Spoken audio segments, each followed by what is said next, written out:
7 কর্মদিবসের ultimatum দিয়ে পোষ্য কোটা ইস্যুতে চলা কমপ্লিট শাটডাউন স্থগিত করে কাজে ফেরার ঘোষণা দিয়েছেন রাজশাহী বিশ্ববিদ্যালয়ের কর্মকর্তা কর্মচারীরা। 24 সেপ্টেম্বর দুপুরে তারা কমপ্লিট শাটডাউন কর্মসূচি স্থগিত করেন। আমরা প্রশাসনের আমন্ত্রণে মাননীয় উপাচার্য প্রশাসন, মাননীয় উপাচার্য একাডেমিক, মাননীয় ট্রেজারার, প্রক্টর, রেজিস্ট্রার এবং আইন লিগ্যাল সেলের প্রশাসক, জনসংযোগ প্রশাসকের উপস্থিতিতে আমাদের একটা মত বিনিময় সভা হয়। সেখানে আমরা জোরালোভাবে আমাদের দাবির কথা ওনাদের জানাই যে আমরা রাজশাহী বিশ্ববিদ্যালয়ে সকল কর্মকর্তা কর্মচারী যদি বৈষম্যের শিকার হই, এর যদি সমাধান আগামী 7 কর্মদিবসের মধ্যে না হয় এবং যাদের দ্বারা জানুয়ারি মাসের 2 তারিখে এবং 20 সেপ্টেম্বর 2025-এ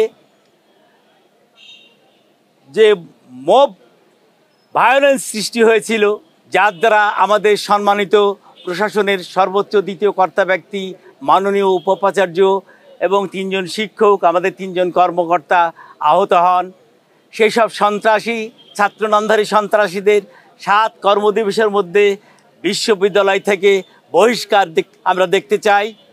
আমরা প্রাতিষ্ঠানিক তাদের বিরুদ্ধে ব্যবস্থা গ্রহণ দেখতে চাই, দৃশ্যমান চাই।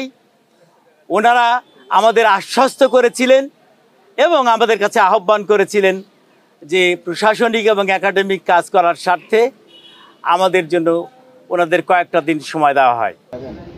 তবে কর্মকর্তা কর্মচারীরা শাটডাউন কর্মসূচি স্থগিত করলেও শিক্ষকরা তাদের কর্মসূচি চালিয়ে যাওয়ার ঘোষণা দিয়েছেন। তারা বলছেন, শিক্ষক কর্মকর্তা লাঞ্ছনকারীদের ছাত্রত্ব বাতিল করে দৃষ্টান্তমূলক শাস্তি না দেওয়া পর্যন্ত তাদের কর্মসূচি চালিয়ে যাবেন। আন্দোলন চলছে, চলমান আছে। শাটডাউন কি চলবে? শিক্ষকদের পক্ষ থেকে কর্মবিরতি, পূর্ণ দিবস কর্মবিরতি চলছে এবং চলবে। ক্লাস পরীক্ষা বন্ধ থাকবে? ক্লাস পরীক্ষা সব বন্ধ থাকবে। সেটা কতদিন চলবে স্যার? চলছে। আমরা তো প্রশাসন আমাদেরকে একটা মেসেজ দিয়েছে, কিন্তু এখনো তাদের সাথে আমাদের কোনো বৈঠক হয়নি। হয়তো বৈঠক হতে পারে সামনে, সেটা নিশ্চিত না।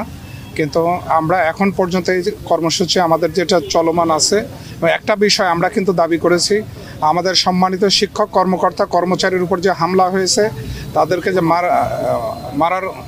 মেরেছে, ফেলে দিয়েছে, তার প্রতিবাদে আমাদের কর্মসূচি চলছে। এদিকে শিক্ষক কর্মকর্তা কর্মচারীদের ডাকা কমপ্লিট শাটডাউনকে রাকসু নির্বাচন বানচালের ষড়যন্ত্র হিসেবে দেখছে ছাত্র শিবির। ক্যাম্পাসের কেন্দ্রীয় গ্রন্থাগারের সামনে মানববন্ধন করে এমন দাবি করেন ছাত্র সংগঠনটির নেতারা। আমরা বলতে চাই, রাজশাহী বিশ্ববিদ্যালয় শিক্ষার্থীদের অধিকার নষ্ট করার জন্য পোষ্য কোটা ফিরিয়ে আনতে চায় কতিপয় শিক্ষক এবং কতিপয় কর্মকর্তা কর্মচারী। এই পোষ্য কোটা ফিরিয়ে আনার জন্য আবার শিক্ষার্থীদেরই অধিকার নষ্ট করে, তাদের একাডেমিক কার্যক্রম ব্যাহত করে, তাদের পড়াশোনার পরিবেশ নষ্ট করে, তাদের লাইব্রেরি রিডিং রুম বন্ধ করে দিয়ে শিক্ষার্থীদের আবারও অধিকার নষ্ট করা হচ্ছে। অর্থাৎ একটা অধিকার খর্ব করার জন্য আরেক নানা অধিকার খর্ব করা হচ্ছে।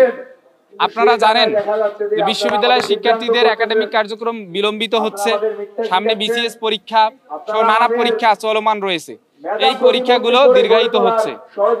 আমরা বলতে চাই, যেই শিক্ষকেরা বা যেই কর্মকর্তা কর্মচারীরা শাটডাউন কর্মসূচি দিয়ে শিক্ষার্থীদের অধিকার নষ্ট করতেছে, তারা পোষ্য কোটা কখনোই ফিরিয়ে আনতে পারবে না। আমরা দিব না পোষ্য কোটা ফিরিয়ে আনতে।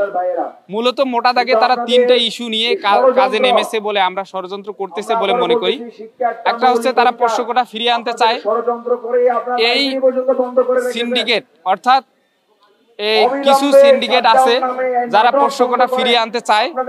দ্বিতীয় যেটা কথা, তারা শাটডাউন কর্মসূচি দিয়ে শিক্ষার্থীদের অধিকার নষ্ট করা যায়।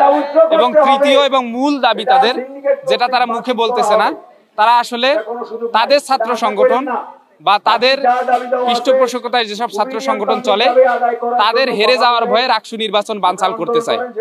এই 3টা মূল এজেন্ডা নিয়ে তারা নেমেছে বলে শিক্ষার্থীদের কাছে পরিষ্কার। আপনারা দেখেছেন যে একটা রাকসু নির্বাচন যেটা সফলতার দ্বার প্রান্তে পৌঁছে গিয়েছিল, এই পোষ্য কোটার মতো জিনিস ফিরিয়ে নিয়ে এসে, পোষ্য কোটার মতো মীমাংসিত ইস্যু ফিরিয়ে নিয়ে এসে সেটা পিছিয়ে দেওয়া হয়েছে এবং শিক্ষার্থীদের অধিকার নষ্ট করা হচ্ছে। আমরা বলতে চাই যে তাদের এই 3টা ম্যান্ডেটের বিপরীতে আমাদের কার্যক্রম চলমান থাকবে। একটা হচ্ছে পোষ্য কোটা আমরা ফিরিয়ে আনতে দিব না, দ্বিতীয় হচ্ছে শিক্ষার্থীদের অধিকার রক্ষায় আমরা সর্বদা কাজ করে যাব। তৃতীয় হচ্ছে রাকসু নির্বাচন আমরা বাস্তবায়ন করতে সর্বোচ্চ ভূমিকা পালন করব ইনশাআল্লাহ। গত 20 সেপ্টেম্বর পোষ্য কোটা ইস্যুতে রাজশাহী বিশ্ববিদ্যালয়ের শিক্ষক কর্মকর্তা কর্মচারীদের সাথে ধস্তাধস্তি ও হাতাহাতির ঘটনা ঘটে। এর পরদিন থেকেই শিক্ষক কর্মকর্তা লাঞ্ছনার অভিযোগ তুলে লাঞ্ছনাকারীদের দৃষ্টান্তমূলক শাস্তির দাবিতে কমপ্লিট শাটডাউন কর্মসূচি পালন করছেন শিক্ষক কর্মকর্তা ও কর্মচারীরা। এর ফলে পুরো ক্যাম্পাস স্থবির হয়ে পড়ে।